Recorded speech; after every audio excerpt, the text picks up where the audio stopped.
Welcome back to another technical deep dive here in the Debug Zone. Today we're tackling a big question and breaking it down with insights from other users. Hopefully this clears up some misconceptions and helps you get the answer you need. So buckle up, stay a little curious, and let's jump right in.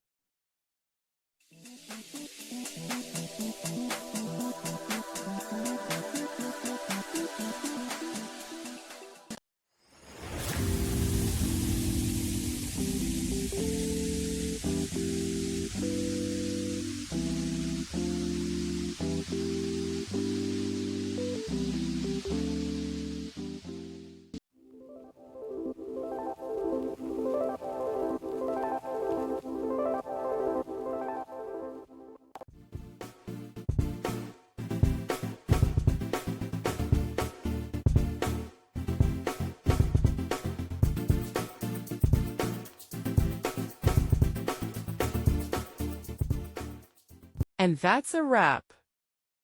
I hope you found the answer you were looking for.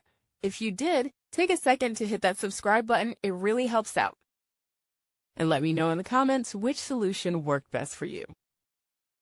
See you next time in the Debug Zone.